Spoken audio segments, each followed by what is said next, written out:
Hello students.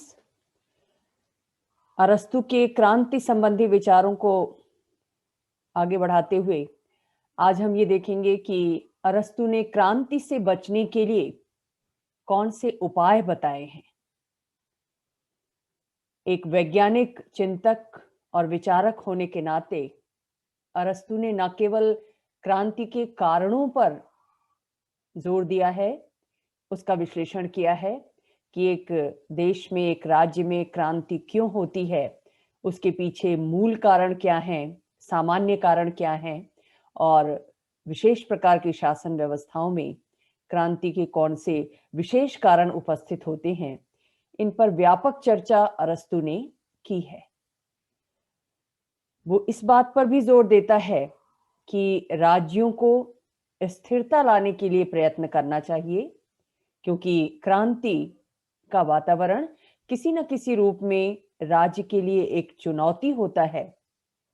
इस चुनौती से राज्य कैसे निपटे, कैसे ऐसी व्यवस्थाएं करे जिससे क्रांतियों से बचा जा सके, इसके लिए भी बहुत तार्किक ढंग से, बहुत अनुभव के आधार पर अरस्तु ने अपने विचार दिए हैं।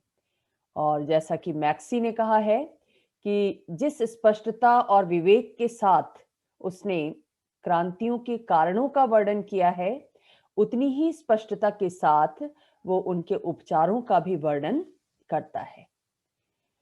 कौन से उपाय बताए गए हैं उसके द्वारा हम एक एक करके देखेंगे। सबसे पहले तो वो कहता है कि क्रांति से बचने के लिए जरूरी है कि शासक और शासित दोनों के मध्य सद्भावनापूर्ण संबंध स्थापित हो। यानी जो शासित वर्ग है उसके मन में ये भाव हो कि शासक वर्ग उसके हित के लिए कार्य कर रहा है, हित के लिए कानून बना रहा है, अपने स्वार्थ के लिए नहीं।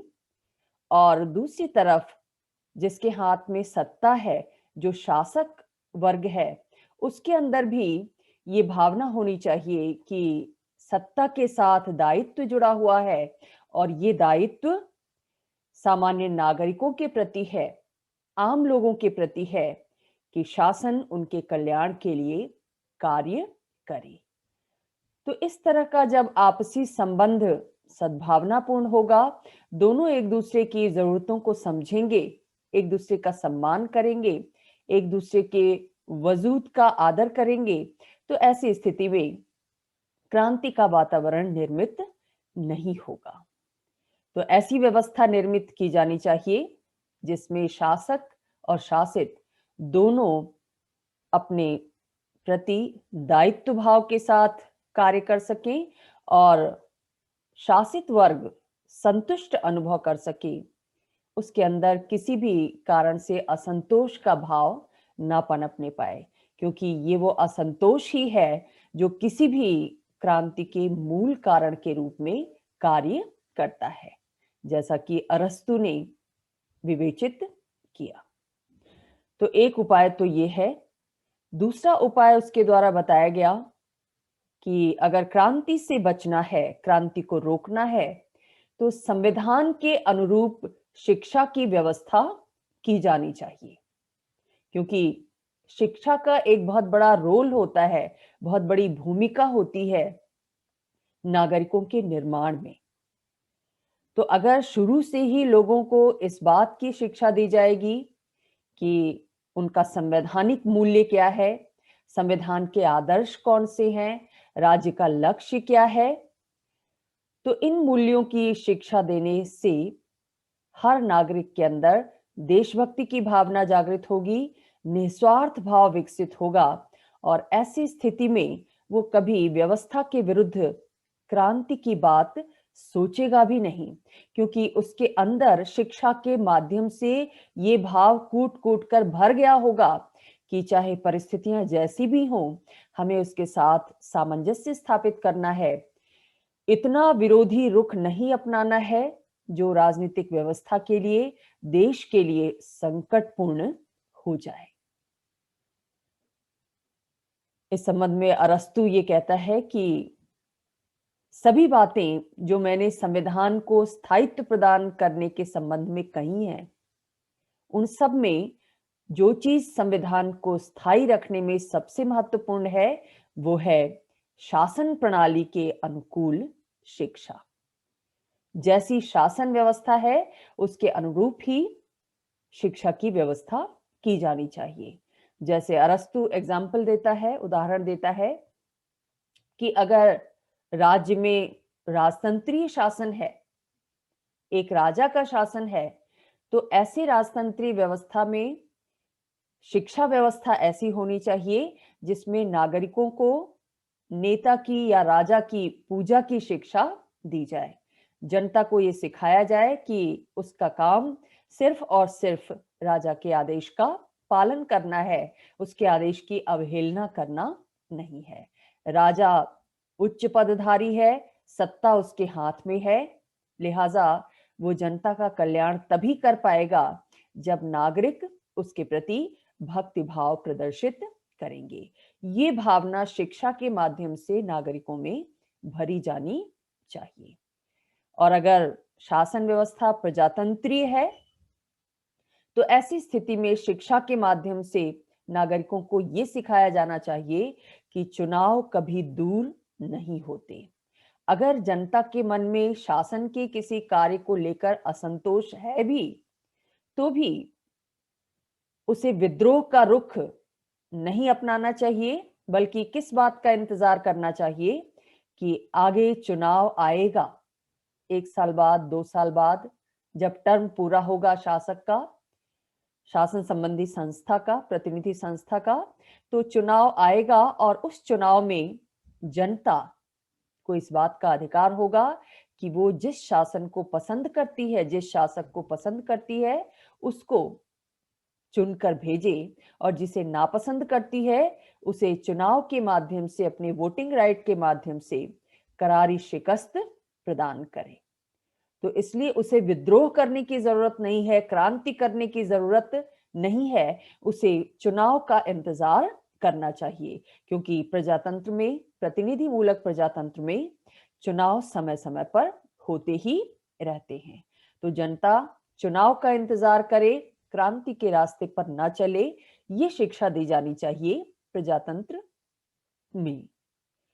और दीर्घकालीन अच्छाई तात्कालिक लाभ से श्रेष्ठ है, ये भी सिखाया जाना चाहिए शिक्षा व्यवस्था के माध्यम से लोगों को कि वो अच्छाई ज्यादा अच्छी है जिसका असर लंबे समय तक रहता है, बजाय उस अच्छाई के जो तात्कालिक रूप में तो हमें लाभ प्रदान करती है, लेकिन भविष्य में, सुदूर भविष्य तक उसका कोई खास लाभ दिखाई नहीं देता।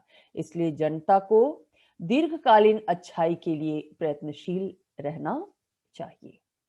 ऐसा करने से, ऐसी शिक्षा देने से प्रजातंत्रीय व्यवस्था में क्रांति से बचा जा सकता है, और वीर पूजा यानी नेता की पूजा की शिक्षा देने से राजतंत्र में विद्रोह या क्रांति से बचा जा सकता है।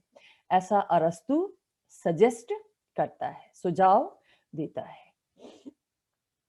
तीसरा उपाय वो ये बताता है कि किसी भी राज्य में क्रांति से बचने के लिए ये जरूरी है कि नागरिकों के अंदर कानून का पालन करने की आदत का विकास किया जाए। नागरिकों में कानून के प्रति निष्ठा का भाव उत्पन्न हो, सम्मान की भावना उत्पन्न हो, और ऐसा होने पर ही वो राज्य द्वारा बनाए गए, शासक द्वारा बनाए गए कानून का पालन करेंगे, और कानून का उल्लंघन करने का, कानून के विरुद्ध जाकर क्रांति करने का साहस नहीं कर पाएंगे। साथ ही अरस्तु ये भी सजेस्ट करता है कि अगर नागरिकों के द्वारा कानून का उल्लंघन किया जाता है, छोटा छोटा भी उल्लंघन किया जाता है, तो ऐसी स्थिति में भी सरकार को कठोर से कठोर रुख अपनाया जाना चाहिए।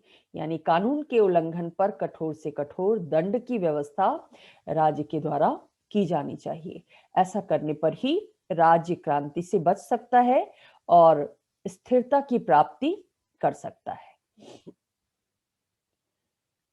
इसके साथ साथ वो ये भी बताता है कि राजनीतिक सत्ता का विकेंद्रीकरण एक राज्य को क्रांति से बचा सकता है, क्योंकि आमतौर पर यह देखा जाता है कि जब कभी भी शासन सत्ता का केंद्रीकरण एक व्यक्ति के हाथ में या कुछ लोगों के हाथ में हो जाता है, तो ऐसी स्थिति में समाज के जो अन्य वर्गों के लोग होते हैं, उनके अंदर असंतोष का भाव उत्पन्न होता है।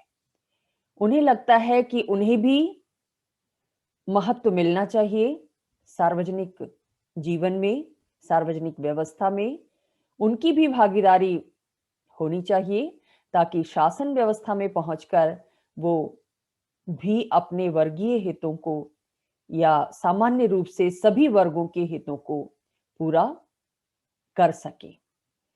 और इसके लिए ये जरूरी है कि जितने भी राजकीय पद हैं, उनको धारण करने का अवसर सभी को न्यायपूर्ण ढंग से प्रदान किया जाए। ऐसा नहीं होना चाहिए कि राज्य के जितने भी पद हैं, महत्वपूर्ण पद, वो केवल कुछ विशेष वर्गों के लिए सुरक्षित हों या उन तक पहुंच केवल समाज के संपन्न वर्ग, बुद्धिजीवी वर्ग की हो सके। ऐसा नहीं होना चाहिए। ऐसा होगा तो फिर जो कमजोर वर्ग के लोग हैं, जो वंचित वर्ग के लोग हैं, उनके अंदर असंतोष का भाव उत्पन्न होगा और ये असंतोष क्रांति का रूप ले सकता है। इसीलिए अरस्तु ये सुझाव देता है कि जहां तक संभव हो सके, जो राजनीतिक सत्ता है, जो राजनीतिक पद हैं, उनका विकेंद्रीकरण होना चाहिए। सार्वजनिक पदों तक पहुंच का अवसर सभी को प्राप्त होना चाहिए। अवसर की समानता दी जानी चाहिए। और इस संबंध में अरस्तु ये भी सुझाव देता है कि जो राज्य के अधिकारी हैं, जो विभिन्न पदों पर कार्य करते हैं, उनका कार्यकाल अधिक नहीं होना चाहिए। अधिक होगा तो अन्य लोगों को अवसर नहीं मिल पाएगा, और अगर उनका कार्यकाल छोटा होगा तो बहुत सारे लोगों को बारी बारी से सरकारी पदों पर कार्य करने का अवसर मिल सकेगा। और ऐसी स्थिति में उनके अंदर सत्ता को लेकर, सत्ताधारी पदों को लेकर जो असंतोष का भाव उत्पन्न होता है, जो सत्ता के केंद्रीकरण से उपजता है, वो असंतोष उत्पन्न नहीं हो पाएगा और राज्य सहज में ही क्रांति से बच सकता है। समाज के जो विभिन्न वर्ग हैं, उन वर्गों में भी संतुलन होना चाहिए। अरस्तु यहां पर बहुत अनोखा सुझाव देता है कि क्रांति को रोकने का एक कारगर उपाय यह है कि शासन कार्य दो विरोधी गुणों वाले लोगों को दिया जाए। यानी किसी संस्था में, किसी सार्वजनिक संस्था में अगर कोई कार्य होता है, तो उस कार्य को संपन्न करने के लिए गुणी लोगों के साथ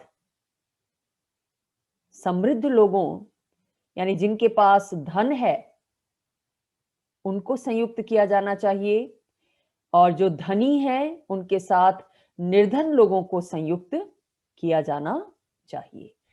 इससे लाभ ये होगा कि गुणवान लोगों के संपर्क में आने के बाद जो अपेक्षाकृत कम गुण वाले लोग हैं, जो निर्धन लोग हैं, उनको भी सीखने का अवसर मिलेगा और इस तरह से शासन में संतुलन भी बना रहेगा और धीरे धीरे उसके अंदर गुणवत्ता का विकास भी होगा और जनता में असंतोष भी व्याप्त नहीं होगा।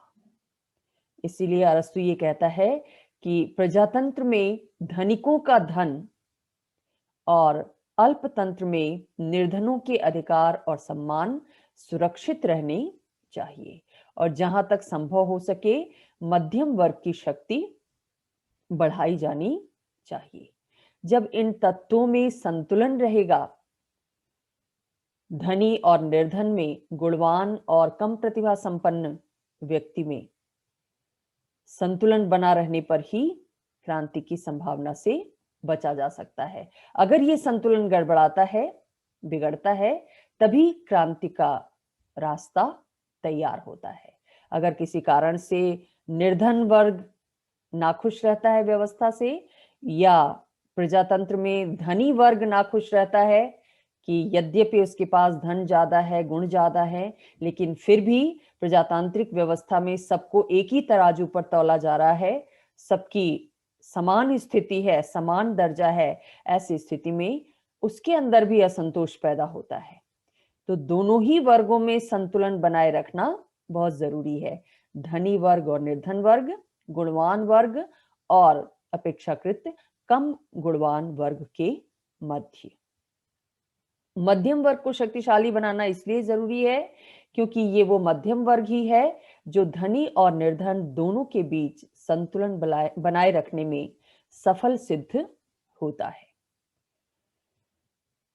क्रांति को रोकने के लिए अरस्तु ने एक उपाय ये भी बताया है कि एक देश में, एक राज्य में जितने भी विदेशी लोग रहते हैं, उन पर राज्य को निगाह रखनी चाहिए, नजर रखनी चाहिए। क्यों नजर रखनी चाहिए? क्योंकि इनकी निष्ठा अपनी मातृभूमि के प्रति होती है, उस देश के प्रति नहीं होती जिसमें किसी कारण से वो रह रहे हैं। और अरस्तु ये सुझाव देता है कि राज्य के जितने भी उच्च पद हैं, उन उच्च पदों पर विदेशियों की नियुक्ति कभी भी नहीं करनी चाहिए। नहीं तो क्या होगा? वो प्रभावशाली होकर राज्य की स्वतंत्रता के लिए संकट उपस्थित कर सकते हैं। बाह्य आक्रमण का भय दिखाकर भी क्रांति से बचा जा सकता है। अरस्तु ये भी सजेस्ट करता है, वो कहता है कि अगर किसी शासक को क्रांति से बचना है तो हमेशा उसे बाहरी देश के आक्रमण का भय दिखाया जाना चाहिए। नागरिकों के अंदर इस बात का डर पैदा किया जाना चाहिए कि आप शांतिपूर्वक रहिए, नहीं तो पड़ोसी राज्य के द्वारा आक्रमण कर दिया जाएगा। जैसा अक्सर हम देखते हैं कि पाकिस्तान की राजनीति में भारत के आक्रमण का भय दिखाया जाता है और भारतीय जनता को पाकिस्तान के आक्रमण का भय दिखाया जाता है। जब कभी भी आंतरिक क्षेत्र में अव्यवस्था की स्थिति उत्पन्न होती है तो शासक पड़ोसी देशों के आक्रमण का भय दिखाकर उस अव्यवस्था, उस अराजकता, उस विद्रोह की स्थिति को शांत करने का प्रयत्न करते हैं और ये कोशिश करते हैं कि उनके अंदर एकता और देशभक्ति की भावना का संचार किया जा सके। जब देश की बात आ जाती है तो हर नागरिक अपने सभी मतभेदों को भूलकर राष्ट्र की सुरक्षा के लिए तत्पर हो जाता है। तो इसीलिए पॉलिटिक्स में उसने लिखा, अरस्तु ने, कि जिस शासक को राज्य की सुरक्षा की चिंता है उसे बाहरी खतरों का आविष्कार करना चाहिए और दूर के खतरों को निकट लाना चाहिए। पाकिस्तान अगर सोच भी नहीं रहा होगा आक्रमण के लिए, तुरंत ये कह दो कि बहुत आजकल में ही पाकिस्तान का आक्रमण होने वाला है, या पाकिस्तानी शासक ये कहें कि भारत का आक्रमण किसी भी पल हो सकता है। तो ऐसी स्थिति में नागरिक रात्रि को पहरेदार की भांति सचेत और चेतनशील रहेंगे और उनका ध्यान कभी भी विचलित नहीं होगा। वो क्रांति की बात, विद्रोह की बात सोचेंगे भी नहीं। तो इस तरह से क्रांति के कारणों पर चर्चा करने के साथ साथ अरस्तु ने उसके उपायों पर भी प्रकाश डाला है। कुछ विशेष उपाय भी उसके द्वारा बताए गए हैं कि विभिन्न शासन व्यवस्थाओं में क्रांतियों को रोकने के लिए विशेष उपाय क्या हो सकते हैं। वो कहता है कि जहां मिश्रित संविधान अपनाया गया है वहां पर इस बात की कोशिश होनी चाहिए कि राजनीतिक परिवर्तन की जो भी स्थिति उत्पन्न हो रही है उस पर सावधानी पूर्वक दृष्टि रखी जाए।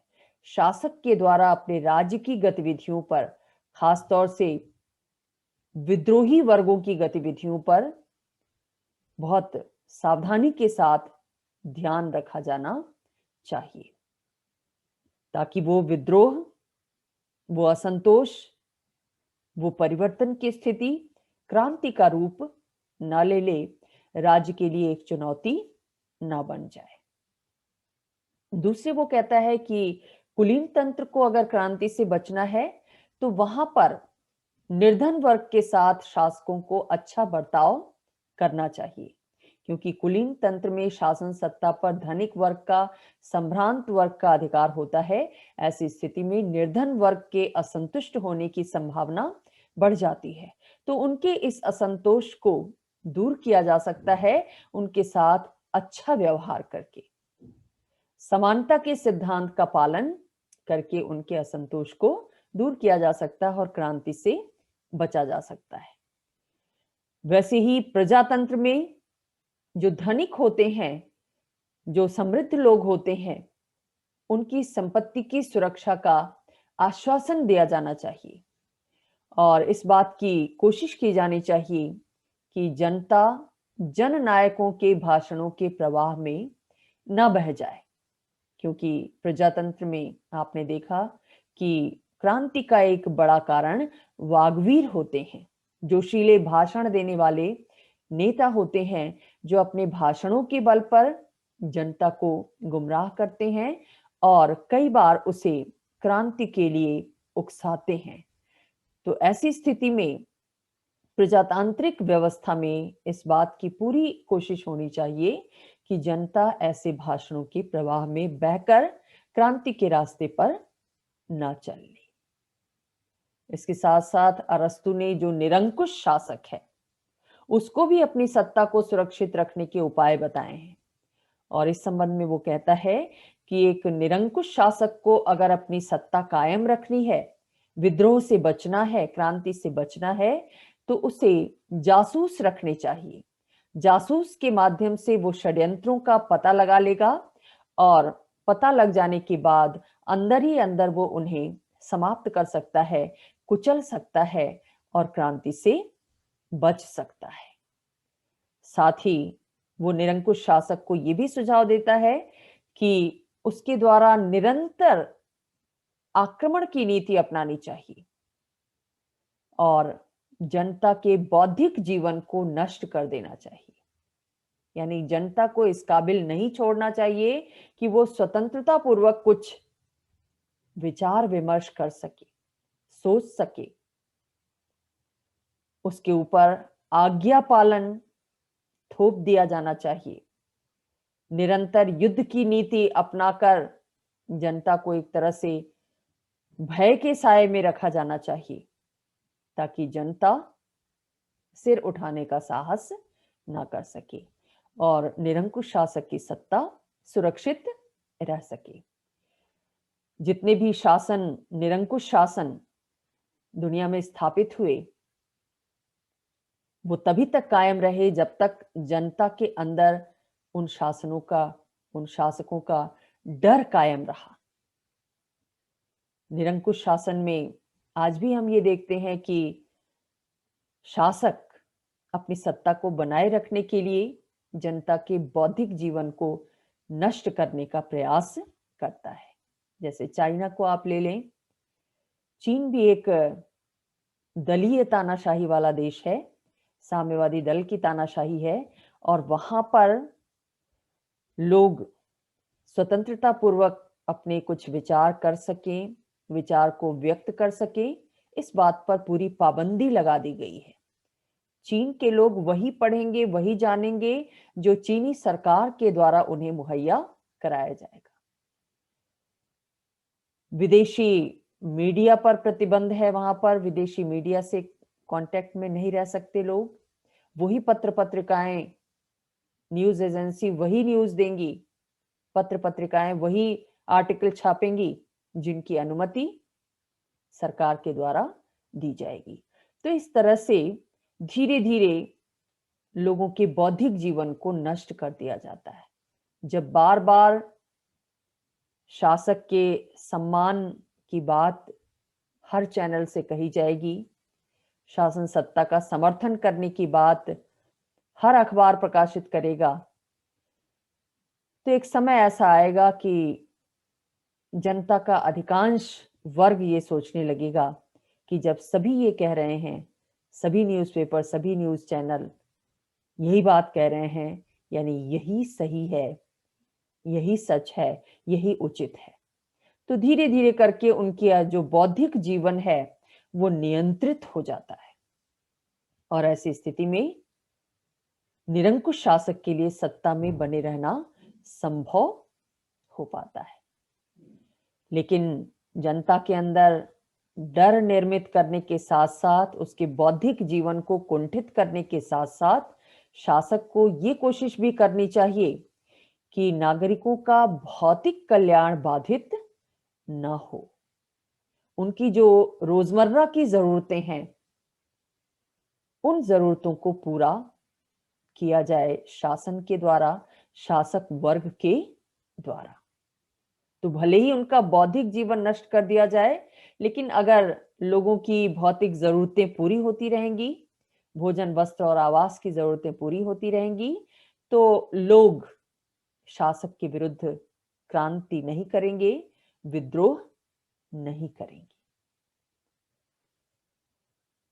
उसे संयमित रूप से भाषण भी देना चाहिए और धार्मिक कार्यों के प्रति उत्साह दिखाया जाना चाहिए, क्योंकि आम तौर पर जो जनता होती है, वो धर्म भीरू होती है, धार्मिक होती है। ऐसी स्थिति में जब शासक के द्वारा धार्मिक कार्यों में भाग लिया जाता है, धार्मिक कार्यों के प्रति उत्साह दिखाया जाता है, तो जनता उसे अपना समझती है और उसके विरुद्ध विद्रोह करने का साहस नहीं कर पाती। हालांकि अरस्तु ने निरंकुश शासक को ये जो सलाह दी है कि कैसे उसे अपनी सत्ता की रक्षा के लिए इन उपायों का सहारा लेना चाहिए, इस बात को लेकर आलोचकों ने उसकी आलोचना की है, क्योंकि ये माना जाता है कि निरंकुश शासन एक निम्न कोटि का शासन है, जनता के लिए वांछित नहीं है, क्योंकि निरंकुश तंत्र का सबसे बड़ा अवगुण ये होता है कि वो व्यक्ति की स्वतंत्रता को पूरी तरह प्रतिबंधित कर देता है। भले ही व्यक्ति की सभी जरूरतें पूरी होती हैं निरंकुश तंत्र के अंतर्गत, लेकिन आजादी कुंठित हो जाती है और व्यक्ति के लिए, मनुष्य के लिए आजादी बहुत स्वाभाविक चीज है, बिना आजादी के वो नहीं रह सकता। तो ऐसी स्थिति में आज निरंकुश शासन को मान्यता नहीं प्रदान की जाती और उसको हर मोर्चे पर क्रिटिसाइज किया जाता है, उसकी आलोचना की जाती है। जनता निरंकुश शासन के अंदर रहना पसंद नहीं करती, लेकिन फिर भी अरस्तु ने निरंकुश शासक को भी अपनी सत्ता को बचाए रखने का सुझाव दिया है।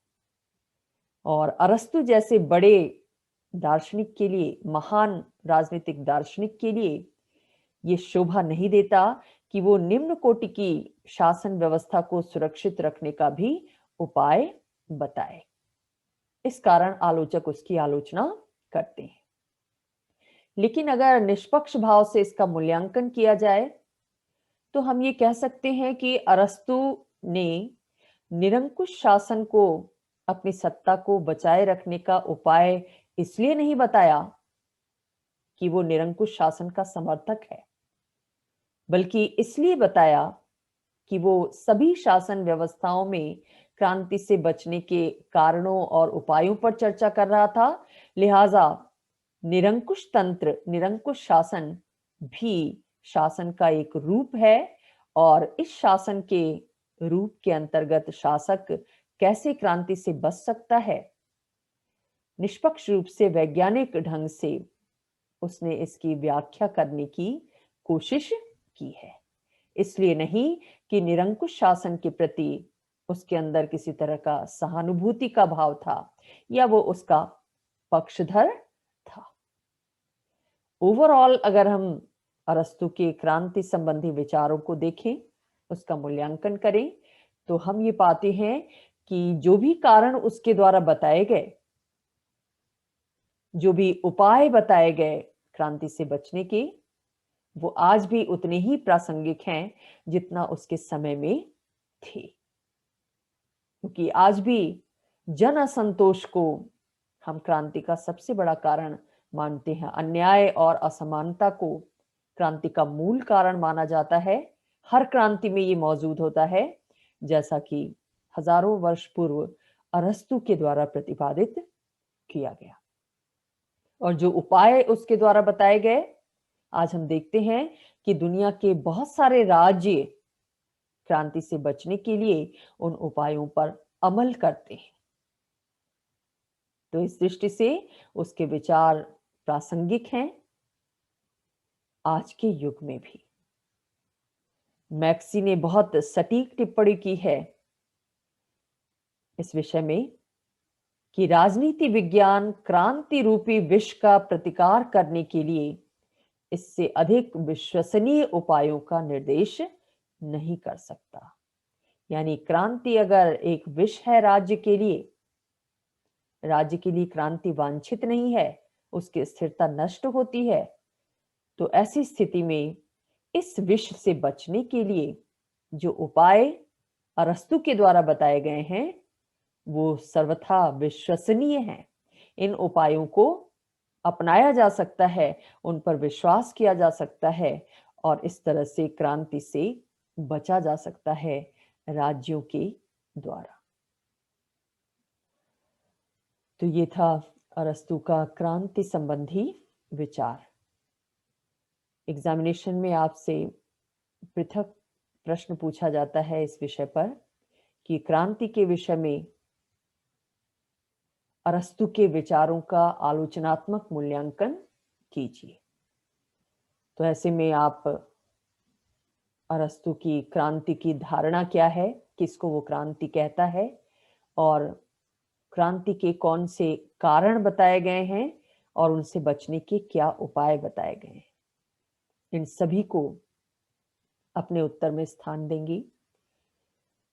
स्पष्ट रूप से भी पूछा जा सकता है कि अरस्तु द्वारा क्रांति के कौन से कारण बताए गए हैं, विस्तार पूर्वक विवेचना कीजिए। तो कारण पर आप फोकस ज्यादा करेंगे, लेकिन स्पष्ट रूप से ना पूछे जाने के बावजूद आपको उन उपायों की भी संक्षेप में चर्चा करनी होगी जो अरस्तु के द्वारा